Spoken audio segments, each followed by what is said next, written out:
Welcome back to Cure for the Common Game. Today, in deck number 582, we're going to talk about Jirina Kudro, not Lisa Kudrow. Uh, it's 4 mana, 3/3 legendary human soldier. When Jirina enters the battlefield, you get a 1/1 token for each time you cast a commander from the command zone this game. I kind of like that because you can put this card in the 99 of like a partner deck, so you get, yeah, that's a stretch. I know. Other humans get +2/+0. So that's it. We are running a 4 mana Anthem. So obviously we are playing Mardu humans, but I kind of wanted to go just a little, something more. There were some humans, some just straight out humans that I thought, well, we got to have, we got to have the pair of Odrix, right? Because he's human and, he's Papa Smurf, share and share alike. We got to have the frontline medic because, indestructible is a heck of a thing.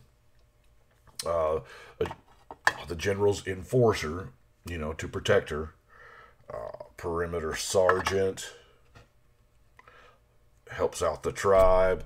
Lava Brink venturer, it's a pretty decent human. Disciple of Bolus, drawing some cards.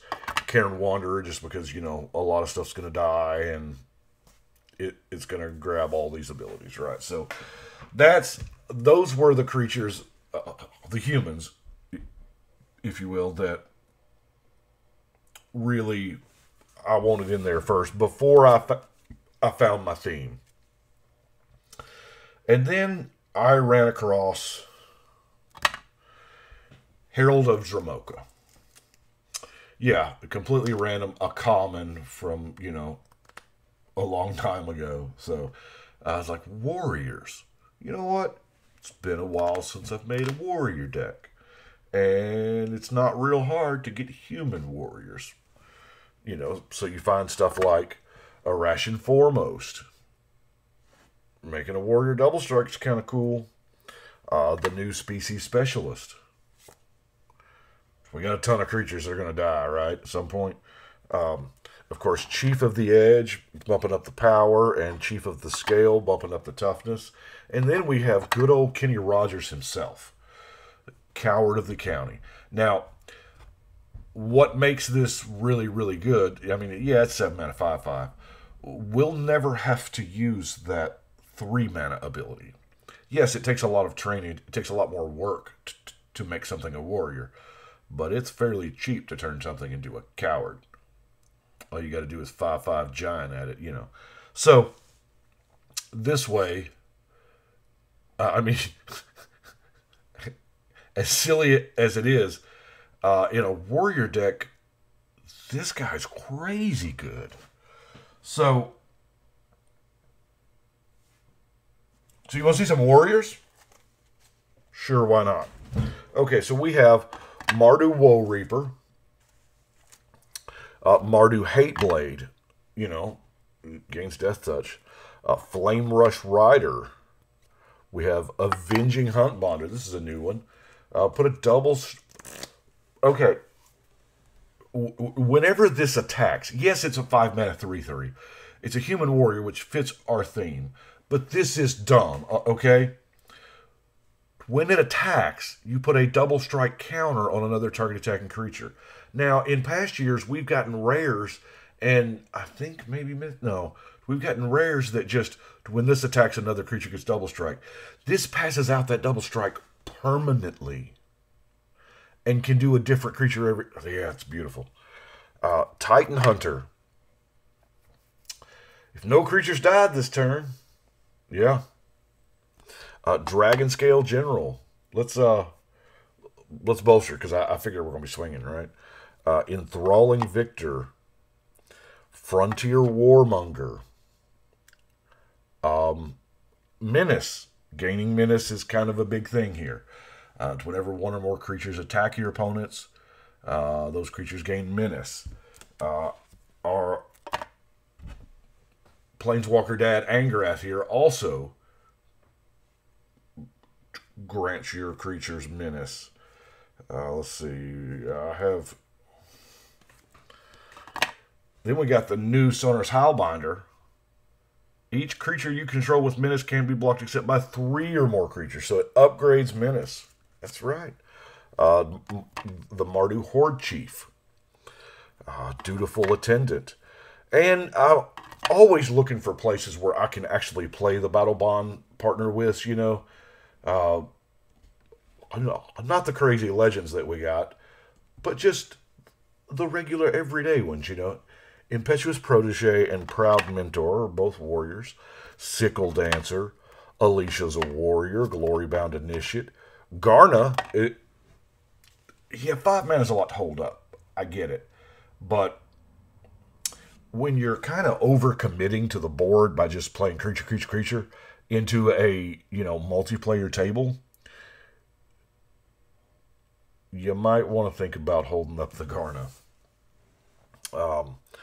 Frill Scare Mentor, Bloodshin Rager, Hand of Silumgar, Borderland Marauder, Dragon Hunter. I love this card.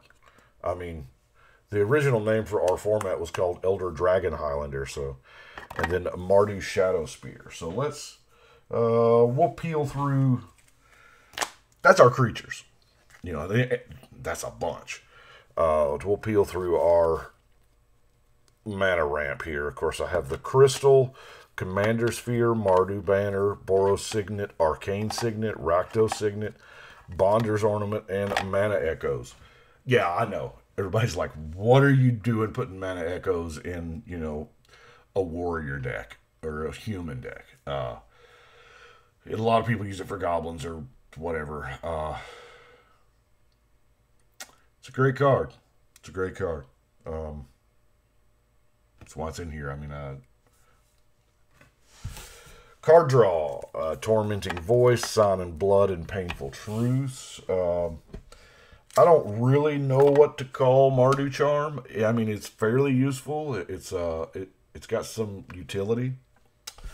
I guess we'll go ahead and start with the removal. I mean, Profane Command, Merciless Eviction, Murder, Harsh Sustenance, Crackling Doom, Heartless Act, Dire Tactics, and Ruinous Ultimatum.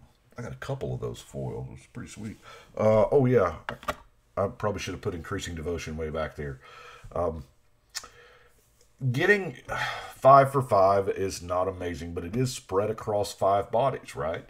And our commander gives them +2. So that's kind of something I probably should have mentioned while going through the creatures a little more is, in theory, all of those humans have an extra +2 stapled on the front, right? I mean, our commander's 4 mana, and that's kind of what we're doing. This is an aggro deck. I mean, that's why, we have to commit. Board wipes ruin our day. I mean, that's why we're running stuff like Boros Charm.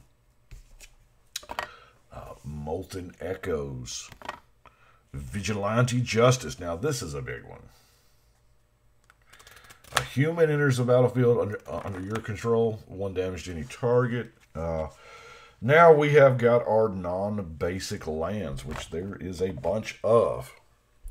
We have the Exotic Orchard, the Triome, Myriad Landscape, Nomad Outpost, Evolving Wilds, Basilica, Scoured Barrens, Orzhov Guildgate, Forsaken Sanctuary, Bloodfell Caves, Rakdos Carnarium, Terramorphic Expanse, Smoldering Marsh, Boros Garrison, Windscarred Crag, Boros Guildgate, and Stone Quarry. And that is a whole lot of tapped lands. And I know that's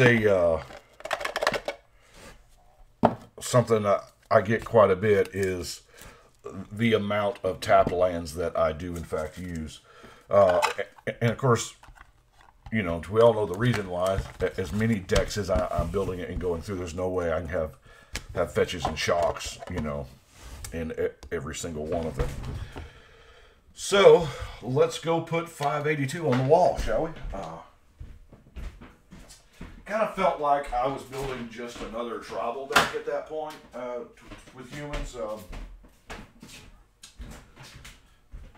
I'm sure there are many, many other ways. I would have loved to have like a coat of arms, or something along those lines.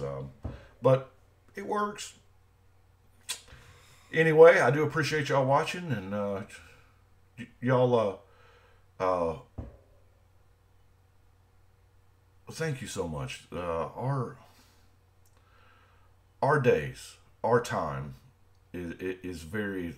There is a lot of demands on our time throughout the day. I mean, we've got to do things.